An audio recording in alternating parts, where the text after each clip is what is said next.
네, 오늘 이 시간에는 살든지 죽든지 다 유익함이라 이런 제목으로 말씀을 드립니다. 우리가 빌립보서의 말씀을 살펴보면서 갖는 간절한 소망이 있습니다. 그것은 무엇이냐면 빌립보서를 기록한 그 목적을 이루어 드리는 일입니다. 우선적인 소망은 빌립보 교회와 같이 우리 교회가, 우리 성도 한 사람 한 사람이 되기를 원합니다. 복음을 위한 일, 선교하는 일, 섬기는 일에 처음부터 끝까지 변함없이 참여함으로 나의 기쁨이요, 나의 면류관이라는 그런 소리를 들은 복된 성도, 우리 모두가 되기를 바랍니다. 이 의도로 기록한 것이 첫째 목적이죠. 그래서 빌립보서는 첫 말씀과 마지막 말씀이 빌립보 성도들의 선교 동역을 칭찬하는 말씀으로 되어 있습니다. 그런데 여러분, 또 하나 우리가 이 말씀을 나누면서 우리 속에 간절한 소망이 하나 있습니다. 그것은 무엇인가 하면 이 옥중에서 이 귀한 서신을 기록한 바울 사도의 그 모습을 담는 것입니다. 왜냐하면 이것이 또 귀한 의도입니다. 3장 17절 말씀 우리 한번 같이 상고하도록 하겠습니다. 형제들아, 너희는 함께 나를 본받으라. 그리고 너희가 우리를 본받은 것처럼 그와 같이 행하는 자들을 눈여겨보라. 이 말씀에 왜 바울 사도께서 이 서신을 기록했는지를 의도가 분명히 기록되어 있죠. 바울 사도를 담기를 원하는 것입니다. 여러분, 우리가 누구를 담는다고 할 때에 두 가지 면을 주목해 봐야 됩니다. 먼저 그 사람의 인격을 닮아야 됩니다. 그리고 그 다음에 그 사람의 행동, 실천을 닮아야 됩니다. 앞에 것은 존재 문제예요. being이라고 할 수 있습니다. 영어로 하면. 뒤에 것은 행위, doing의 문제입니다. 우리가 어떤 훌륭한 사람들을 이렇게 보면 저 사람 참 훌륭한 일을 했다, 우리도 그렇게 훌륭한 일을 하고 싶다 하는 그런 마음이 먼저 들죠. 그러나 사실은 그 훌륭한 일, 그 일을 가능하게 한 그 사람의 그 인격, 그 성품과 그 존재, 이것을 사실 먼저 담는 것이 중요한 것입니다. 여러분, 우리 신앙의 목표가 무엇입니까? 영성의 정의가 무엇일까요? 한마디로 말하면 주님을 닮는 것입니다. 그런데 우리가 주님을 닮는 길이 여러 가지가 있죠. 사실 우리가 주님을 직접 닮기를 원하지만 또 때로는 어떻게 보면 우리 자신이 참 부족하고 연약해서 주님을 직접 닮기가 너무 부족함을 느낄 때가 있는데, 그럴 때 바울 사도께서 뭐라고 말씀하셨느냐 하면 내가 그리스도를 본받은 것처럼 나를 본받는 자가 되라, 이렇게 말씀하셨습니다. 우리가 사도 바울의 그 인격과 그 행동, 이것을 본받음으로써 그리스도를 본받게 되는 것이고 우리의 신앙이 업되는 것이죠. 우리가 사도행전을 살펴보면서 바울 사도를 비롯한 사도들의 그 행적, 그 선교를 위한 열심히 있는 헌신, 이것을 보면서 우리도 그들과 같이 이렇게 주님 열심히 선교하고 섬겨야 되겠다 하는 그러한 결심이 우리에게 있었던 줄로 믿습니다. 그러나 그것에 앞서서 우리가 반드시 기억해야 될 것이 있는데 그들의 신앙입니다. 그 인격입니다. 그런 의미에서 빌립보서가 중요한 거예요. 왜냐하면 빌립보서만큼 바울 사도의 그 신앙과 인격을 잘 보여주는 말씀이 없습니다. 빌립보서에 제일 많이 나오는 단어가 무엇이냐 하면 그리스도란 말입니다. 그리스도란 말이 39번 나옵니다. 이것은 바울 사도의 신앙과 인격을 한마디로 요약하는 말씀이라고 할 수가 있습니다. 이 서신서의 말씀을 우리가 이렇게 살피다 보면 좀 느낌이 다릅니다. 사도행전은 역사서죠. 역사적인 사건이라든지 행적에 관한 말씀들이 많이 있고 그 자체적으로도 많은 흥미를 유발합니다만, 이 서신서라는 것은 개인의 간증이라든지 또는 신앙 고백적인 내용이 많고 권면의 내용이 많습니다. 그래서 이런 말씀들을 우리가 잘 이해하고 은혜를 나누기 위해서는 그 사도와 우리들 사이에 영적인 교감이 이루어져야 됩니다. 이 감정이입이 이루어져서 이 말씀은 뭐 바울 사도의 이야기지 우리의 이야기인가, 또는 바울 사도 같이 훌륭한 분이니까 이렇게 얘기했지 우리가 어떻게 그렇게 할 수 있겠어, 이러기 시작하면 이 말씀이 잘 와닿질 않는단 말입니다. 그러나 여러분, 이 말씀은 바울도 사실 인간적으로 연약한 점이 많이 있었지만 주님의 은혜와 능력을 힘입어서 주님께 날마다 가까이 나가기를 힘쓴 사람 아닙니까? 그 바울의 그 소망과 간절한 신앙의 열심이 바로 우리들이 해야 될 일이고 우리의 일이라고 하는 이러한 간절한 마음을 가지고 우리가 이 말씀을 들을 때에 저와 여러분에게 비로소 은혜가 되는 것입니다. 그래서 사실 저도 설교를 준비하면서 사도행전을 준비할 때보다 이 서신서를 준비하는 게 좀 어려워요. 그 왜 그러냐? 이거 뭐 연구해가지고 되는 문제가 아니거든요. 그래서 이 서신서는 적어도 한 10번, 20번, 100번을 읽어야 말씀이 다가오는 것입니다. 이거 기도하면서 읽어야 되는 말씀이에요. 그러니까 기도를 많이 합니다. 이 말씀을 묵상을 많이 하고.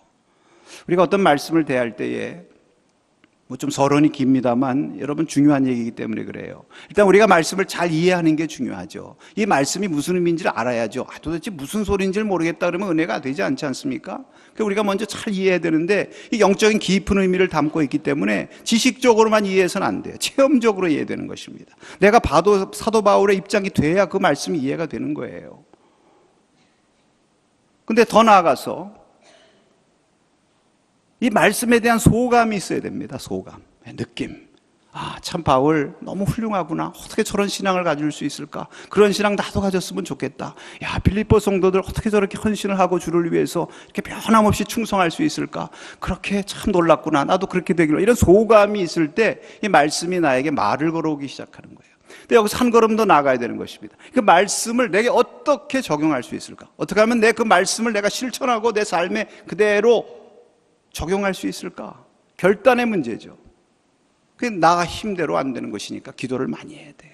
주여, 내가 그 말씀을 듣고 깨달았으니 이제 그 말씀대로 나도 그렇게 살 수 있는 힘과 믿음을 허락하여 주시옵소서.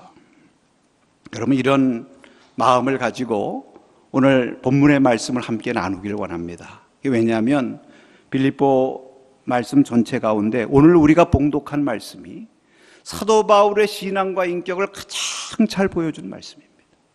그의 평생의 요절이 되는 말씀이 오늘 말씀에 있습니다. 그래서 저와 여러분이 꼭 되기를 원하는 말씀이에요. 다른 것은 잃어버려도 이 말씀만큼만 살자. 그렇게 믿자. 오늘 여러분 본문에 정말 우리가 본받아야 될 신앙의 한 사람이 여기 나타나 있습니다. 오늘 이 말씀을 읽으면서 제가 참 개인적으로 느끼는 소감은 참 고귀하고 놀라운 신앙의 모습이다 하는 그런 것입니다. 여러분, 20절의 말씀, 살든지 죽든지 오직 내게서 그리스도가 존귀하게 되기를 원하노라. 여러분, 이런 말씀 얼마나 귀합니까? 여기 오늘 21절 말씀에도 보면 이는 내게 사는 것이 그리스도니 죽는 것도 유익함이라. 저는 이 말씀 읽으면서 마치 어떤 최고 산 꼭대기에 서 있는 것 같은 그러한 느낌이 들어요. 우리 경건, 우리 신앙의 경지가 어떻게 이렇게까지 도달할 수 있을까? 우리가 어떻게 그런 경지까지 올라갈 수 있을까? 지금 산을 향해서 열심히 올라가고 있는데 어떻게 우리도 그러한 경지에 도달해서 바울과 같이 내게 사는 것이 그리스도니 죽는 것도 유익함이라 이렇게 고백할 수 있을까? 마지막에 하나님 앞에 갈 때 그렇게 고백하며 갈 수 있을까? 오늘 저와 여러분, 먼저 우리가 이 말씀을 통해서 깨달아야 할 것이 있습니다. 첫 번째 말씀드리려고 하는 요지는 이것입니다. 그리스도인이란 누구신가? 그리스도인이란 다른 사람이 아니라 내가 살든지 죽든지 다 유익하다, 이렇게 말씀할 수 있는 분이 그리스도인인 줄로 믿습니다. 그리스도께 속한 사람과 그리스도께 속하지 않은 사람을 구별을 짓는 말씀이 이것입니다. 내게 사는 것이 그리스도니 죽는 것도 유익하다, 이렇게 말할 수 있을 때 비로소 우리는 그리스도의 사람이라 이렇게 말할 수 있는 것이죠. 21절 말씀 한번 다시 읽겠습니다. 21절, 이는 내게 사는 것이 그리스도니 죽는 것도 유익함이라. 이 말씀을 다시 읽은 것은요, 이 말씀이 빌립보서의 중심 말씀이면서 바울의 평생의 요절입니다. 바울이 평생 이 한 말씀을 생각하고 이것을 실천하기 위해서 살았어요. 내가 사는 것이 아니라 내 속에 계신 그리스도께서 사는 것이니 내가 죽어도 유익하다. 죽어도 유익하다고 하는 사람에게 사는 것은 어떻겠습니까? 더 유익하지 않겠습니까? 여러분, 우리가 주님을 만나고 주님을 믿는 평생의 요절의 말씀, 어떤 말씀을 가지고 사시겠습니까? 여러분 각자 나름대로 요절이 있을 줄로 압니다만, 오늘 말씀을 듣는 순간 이 빌립보서 1장 21절의 말씀, 내게 사는 것이 그리스도니 죽는 것도 유익함이라, 이것이 저와 여러분의 평생의 요절이 되기를 간절히 축복합니다. 여러분, 사는 것 죽는 것이 다 유익하다, 참 중요한 말씀입니다. 왜냐하면 삶과 죽음의 문제보다 인생에 더 중요한 문제가 없거든요. 이 사생관의 문제, 살고 죽는 이 사생관의 문제가 해결되면 인생의 수수께끼가 풀리는 것 아니겠습니까? 이미 앞에 보면 사도 바울께서는 자신이 매임당한 것이 복음의 진보가 되었다, 유익하다, 이렇게 말씀을 했습니다. 바울은 이 고통의 문제에 대한 답도 얻은 사람이에요. 사실 우리가 살아가면서 이 고통의 문제도 우리가 풀어야 될 중요한 문제 가운데 하나죠. 그런데 바울은 내가 당한 고통, 이 매임이 주님의 은혜 안에서 보니까 이것이 진보가 되었구나. 왜 나에게 이러한 일이 일어났지? 질문으로 끝나지 않고 답을 얻었잖아요. 해결을 얻지 않았습니까? 그런데 오늘 말씀에 보면 그 고통의 문제에 대한 해답뿐만 아니라 그 유익이라는 말씀이 확장이 되어서 이제는 사는 것 죽는 것이 다 유익이다, 이렇게 고백을 하고 있는 것입니다. 지금 바울은 옥중에서 재판을 기다리고 있어요. 그게 얼마나 삶이 불확실합니까? 살지 죽을지 자기 마음대로 할 수가 없어요. 이렇게 삶이 불확실할 때 우리가 보통 갖기 쉬운 감정이라는 것이 무엇이냐면 비관되는 것이죠. 우울해지는 것이죠. 낙심이 되는 것이죠. 그런데 사도 바울께서는 그러한 우울이나 낙심이 되기는커녕 오히려 살든지 죽든지 그것이 무슨 상관이냐, 나에게는 다 유익하다, 오히려 성도들을 격려하면서 성도들을 축복하는 그러한 모습을 볼 수 있습니다. 여러분, 이러한 능력, 이 성도의 능력, 이것이 어디에서 올까요? 바울은 이것이 자신의 힘으로부터 온다고 하는 것이, 자신의 힘으로 오는 것은 아니라는 것을 분명히 알았던 것 같아요. 여러분, 이것은 사실 우리의 힘으로부터 오는 것은 아닙니다. 그래서 그는 19절에서 이렇게 말씀하고 있습니다. 19절 말씀을 한번 같이 읽겠습니다. 이것이 너희의 간구와 예수 그리스도의 성령의 도우심으로 나를 구원에 이르게 할 줄 아는 거로. 여기 이것이라는 것은 나의 메인 현실을 말합니다. 내가 메인 현실, 내가 죽게 된 이 현실이 구원에 이른다는 거예요. 다 유익하게 된다는 거예요. 근데 이렇게 내가 믿고 고백하고 그렇게 살 수 있는 이 능력이 어디에서 오느냐? 내 힘으로 오는 것이 아니라 두 가지를 말하고 있습니다. 뭐라고 말하고 있습니까? 너희의 간구와 예수 그리스도의 성령의 도우심으로 그렇게 된다. 여러분, 너희의 간구, 이 성령의, 이 성도들의 기도, 이 간구가 얼마나 중요한지 모릅니다. 그래서 주님의 일을 하는 사역자들을 위해서 우리가 끊임없이 기도해야 됩니다. 성도들 서로 간에 끊임없이 기도해 줘야 됩니다. 그래야 우리가 구원으로 살든지 죽든지 다 유익하게 되는 구원의 믿음의 역사를 체험하게 되는 것입니다. 지난 화요일에 장례를 2건을 치렀습니다.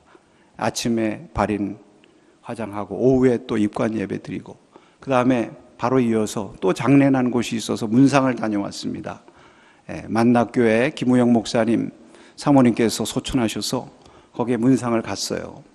가서 문상하고 우리 최종호 장로님 또 계시고 그래서 안내를 받아서 교회 본당에 들어갔는데, 그 교회 본당의 아름다움, 뭐 그러한 모든 시설, 뭐 이런 것도 눈에 들어오지만 장로님께서 그렇게 설명을 하시는 거예요. 저 강단 밑에 방이 하나 있습니다.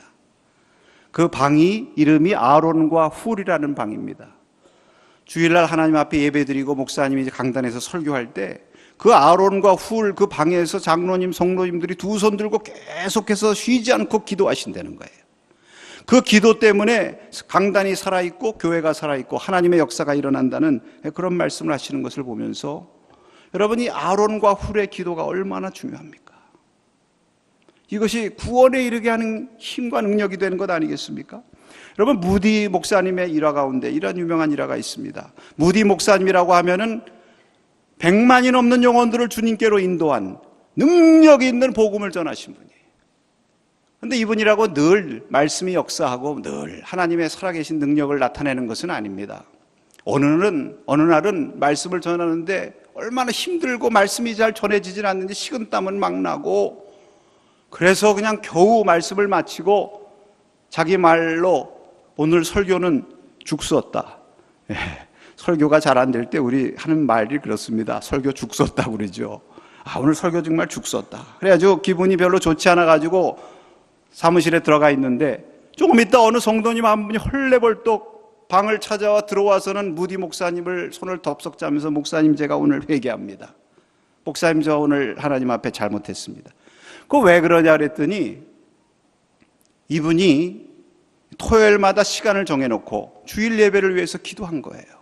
무디 목사님을 위해서 기도하고, 내일 능력 있는 말씀 전하게 해주시옵소서, 내일 예배 가운데 하나님의 능력이 나타나게 해주시옵소서, 열심으로 중보 기도를 했는데, 그 전날 토요일에는 그만 멀리서 아주 귀한 손님이 오셔서 그분을 안내하고 접대하다가 기도할 시간을 놓치고 그냥 주일날 왔다는 거예요. 근데 주일날 목사님이 말씀을 전하는데 너무 힘이 들고 막 진땀 흘리고 하는 모습을 보면서, 내가 기도하지 못해서 이렇게 오늘 목사님 좀 힘들어 하시는구나, 그러면서 목사님한테 회개한다고 들어왔다는 거예요.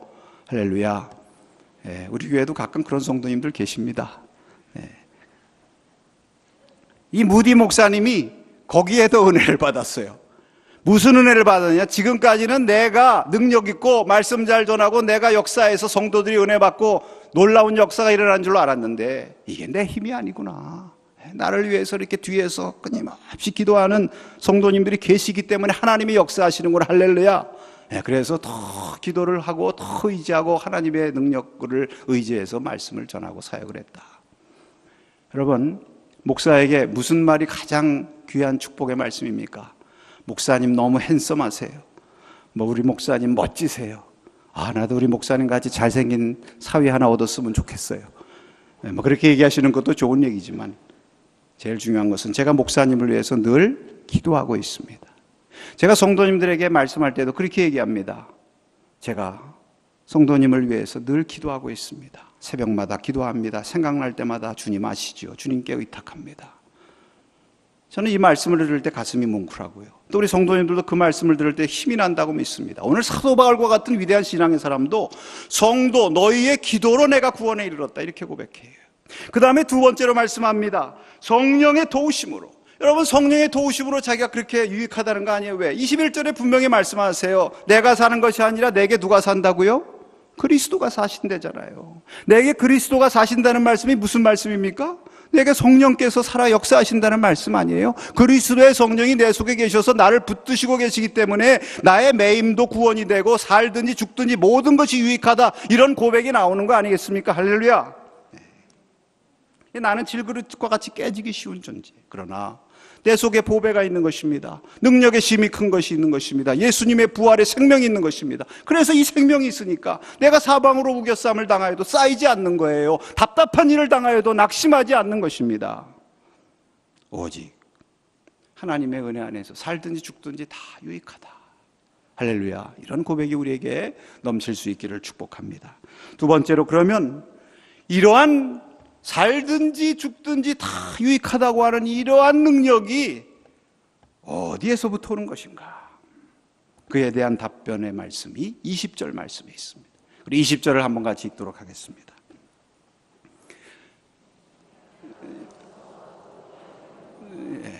잘못 냈습니다. 20절. 나의 간절한 기대와 소망을 따라 아무 일에든지 부끄러워하지 아니하고 지금도 전과 같이 온전히 담대하여 살든지 죽든지 내 몸에서 그리스도가 존귀하게 되게 하려 하나니.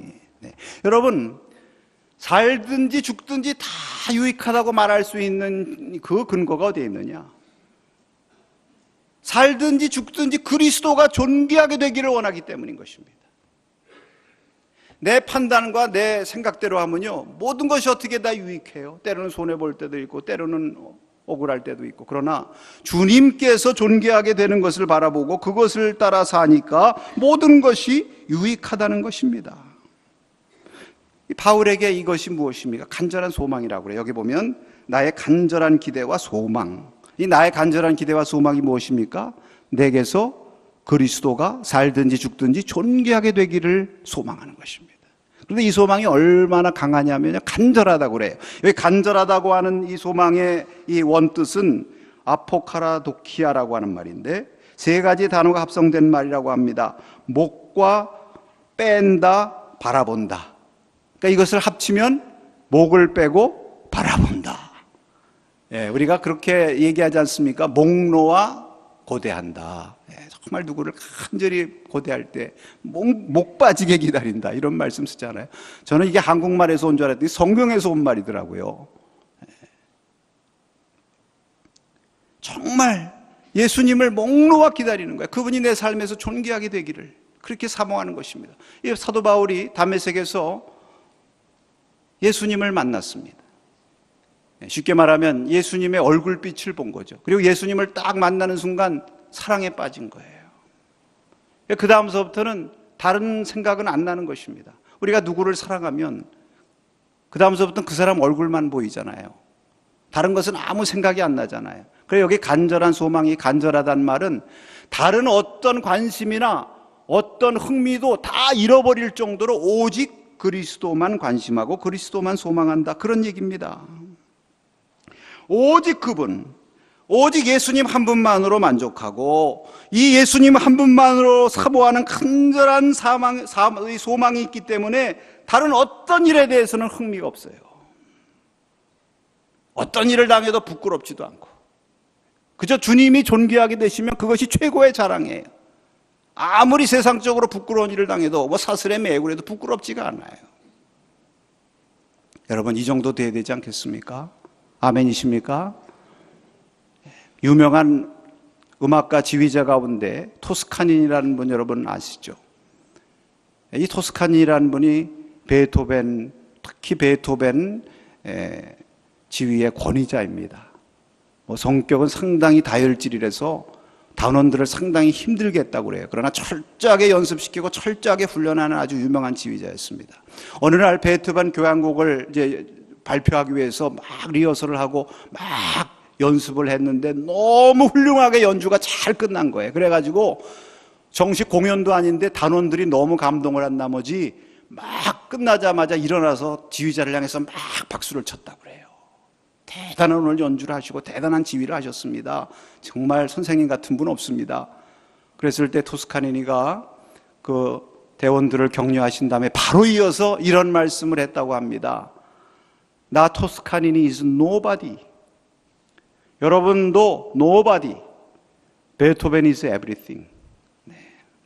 나도 아무것도 아니고 여러분도 아무것도 아니고 오직 베토벤만이 모든 것이다. 그러니까 베토벤 전문가 되는 거죠. 여러분, 우리가 예수님을 정말 사모하고 예수님의 전문가, 정말 그리스도께 속한 사람이 되려면 나도 아무것도 아니고 세상도 아무것도 아니고 오직 주님만이 전부다. 할렐루야. 살든지 죽든지 내 마음에서, 내 몸에서 주님만 존귀하게 되기를 원한다고 하니까 모든 것이 유익한 거예요. 왜 유익합니까, 여러분?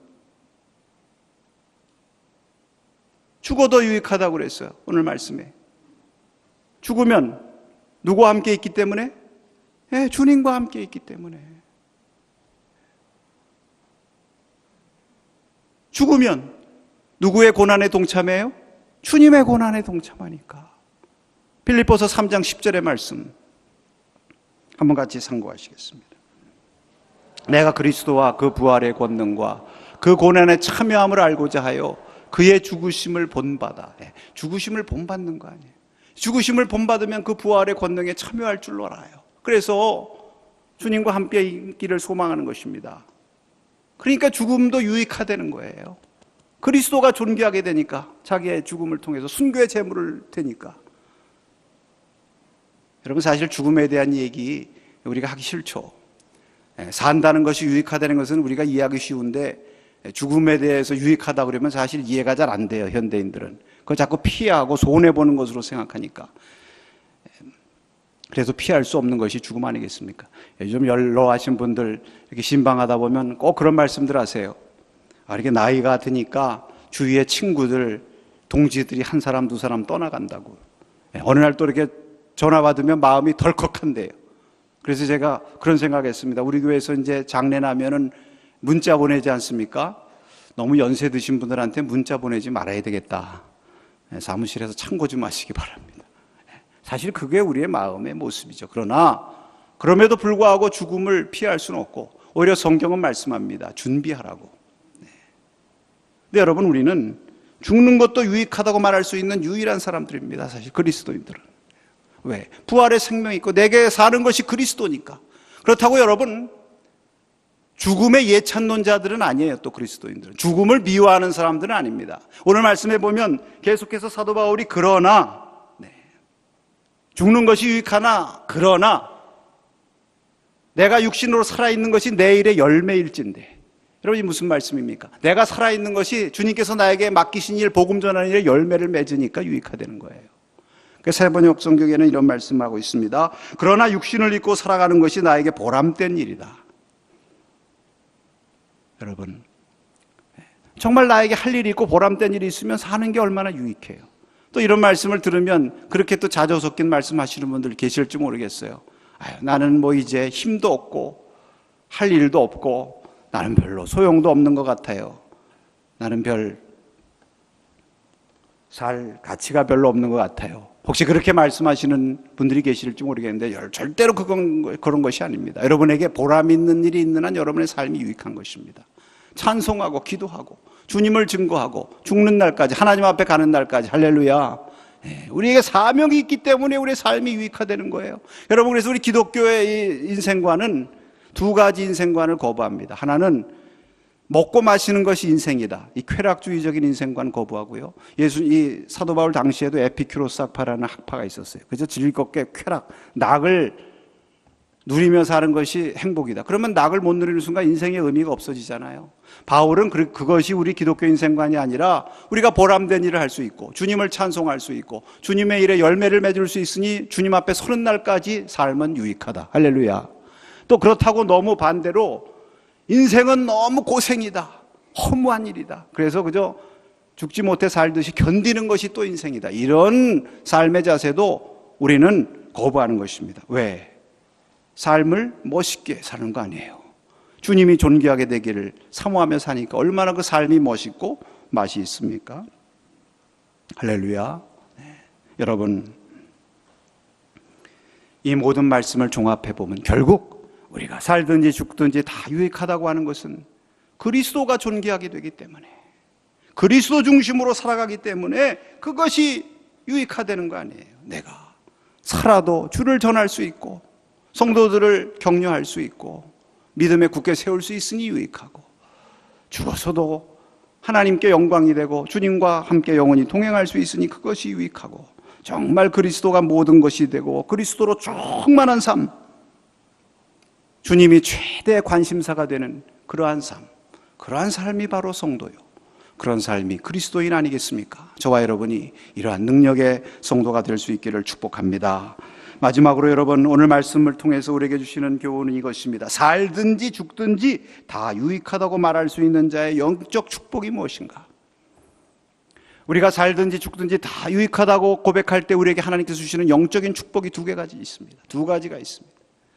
그 첫 번째 축복은 무엇이냐면 아무 일에든지 부끄러움이 없다는 것입니다. 오늘 말씀에 20절에 보니까 아무 일에든지 내가 부끄러움이 없다. 정말 주님께서 존귀하기를 원하고 주님의 영광이 나타남으로 유익하다고 생각하면 여러분, 부끄러울 것이 없어요.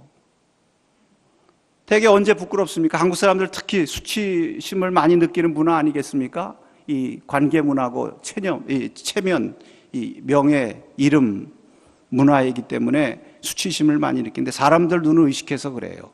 뭐 성공 못하고 실패하면 수치스럽게 느끼고, 근데 시험에 떨어지면, 선거에서 떨어지면, 손해보면 수치스럽게 느끼고. 그런데 주님이 높여지시고 주님이 드러나신다고 하면 내가 실패해도 수치스러울 것이 없다는 거예요. 주일날 하나님 앞에 예배드려야 되는데 무슨 중요한 시험을 보는 거예요. 근데 내가 믿음으로 하나님 앞에 주님을 영광을 돌려야지. 그리고 나와서 시험 안 보고 주님 앞에 예배드리다가 시험 떨어졌습니다. 여러분, 수치스러운 일입니까? 세상적으로 보면 수치스러운 일이에요. 떨어졌으니까. 그러나 하나님 앞에서는 오히려 감사하고 자랑스러운 일이라는 겁니다. 바울의 고백이 그거예요. 우리 그리스도인들은 그런 사람들이라는 거예요. 여러분, 요즘 시중에 상영되는 영화 가운데 불의 전차라는 영화, 그 주제곡이 멋있지 않습니까? 해변으로 하얀 옷 입고 막 육상 선수들 뛰어가는 거. 네, 저도 한번 기회가 되면 보려고 하는데 바빠서 아직까지 못 봤습니다만 여러분 좀 보시기 바랍니다. 우리 성화라고 협조 요청도 CBS에서 오고 하는데, 근데 그 불의 전차라는 영화에 나오는 주인공 에릭 리들이라고 하는 이 사람, 영국의 육상 선수로서 영국의 올림픽 대표로 선발되었는데 100m 경기가 어느 날 있는 거예요? 주일날 있는 거예요. 근데 이 사람은 원래 하나님의 일을 하겠다고, 내 육상을 통해서 하나님의 영광을 나타내고 선교의 사명을 감당했다고 헌신한 사람입니다. 그러니까 내가 어떻게 이 믿음, 주님을 존귀하게 하는 일을 내가 버리고 나 개인의 영달을 위해서 100m에 나가리요 하면서 100m 경기를 포기해요. 이거 얼마나 사실 메달도 못 따고 실패하고 얼마나 부끄러운 일입니까? 그런데 부끄러움을 당하지 않는 거예요. 왜? 그것을 통해서 주님께서 존귀하게 되셨으니까. 할렐루야. 예. 그 하나님께서 축복하셔서 그가 다른 종목에 나가서 놀랍게도 금메달 따지 않습니까? 예. 하나님의 사람들, 주님을 존귀하게 하는 사람들은 주님께서 결단코 부끄러움 당하게 하지 않게 하시는 줄로 믿습니다. 반대로요, 우리 성도들에게 제일 부끄러운 것은 무엇이냐면 주님이 우리를 부끄러워하시는 거예요. 너희가 세상에서 나를 시인하고 나를 자랑스러워하면 나도 너희를 아버지 앞에서 자랑스럽게 시인하리라. 무슨 얘기에 반대로 너희가 나를 부끄럽게 생각하고 나보다 다른 것들을 더 귀하게 여김으로 내 명예를 실추시키면 나도 너희를 부끄럽게 여긴다는 거예요. 이것을 가장 두렵게 여기고 우리는 오직 주님만을 높임으로 말미암아 부끄러움을 당하지 않는 영적 축복 누리시기를 바랍니다. 마지막으로 두 번째 영적 축복은 무엇입니까? 감사의 축복이에요. 감사. 오늘 맥주 감사절을 우리가 드립니다만 여러분, 바울을 보세요. 이 사람 범사에 감사하라고 말씀하셨는데 이 사도께서 어떻게 그렇게 감사할 수 있는가? 오늘 답이 나온 거예요. 이 말씀을 통해서 답이 나왔습니다. 네. 다 유익하대잖아요. 네. 사는 거 유익해요. 주님의 일 할 수 있고 성도들 격려할 수 있고, 그러니까 사는 게 감사합니까? 안 감사합니까? 감사하잖아요. 무슨 자기가 원하는 소원, 세상의 명예와 부귀영화가 이루어져서 감사합니까? 보람된 일을 할 수 있으니까 감사한 거예요. 죽는 거 유익하답니다. 그러니까 죽는 거 감사합니까? 안 감사합니까? 감사하잖아요. 내가 죽어서도 주님을 존귀하게 되고 순교의 제물이 되고 주님 앞에 가서 주님과 영원히 거할 수 있으니 죽는 것도 감사하다. 옥에 갇힌 거 감사합니까? 안 감사합니까? 감사해요. 왜? 옥에 갇힌 것도 유익하니까. 여기서도 복음을 전하고, 지난주에 살펴봤습니다만 많은 사람들이 이로 인해서 더 믿음에 굳게 세워졌으니까 감사하다. 석방돼도 감사해요. 이건 당연히 감사하겠지만 석방돼서 더 열심히 주의 일을 할 수 있으니까 감사하고, 매사가 감사한 줄로 믿습니다. 따라하십시다. 전천후 감사. 이런 걸 가리켜 전천후 감사라고 그러는 거예요. 사랑하는 성도 여러분, 오늘 우리도 바울과 같이 평생의 요절, 죽든지 살든지 다 유익함이라. 내게 사는 것이 그리스도니 죽는 것도 유익함이라. 이 말씀이 여러분의 평생의 요절이 되고 여러분의 신앙 고백이 되시기를 바랍니다. 그러기 위해서는 살든지 죽든지 내 몸에서 그리스도가 존귀하게 되기를 원한다는 간절한 소망, 그리스도 중심으로 살 때에 우리에게 이러한 축복이 임하는 것입니다. 그리고 이러한 축복이 임하게 될 때 여러분 어떤 일을 당하여도 부끄러움을 당하지 않고 범사에 감사한 이런 놀라운 성도의 축복을 누리게 될 것입니다. 오늘 이 은혜와 이 축복이 우리 가운데, 저와 여러분 가운데 다시 한번 넘치시기를 주님의 이름으로 축원합니다. 기도하겠습니다.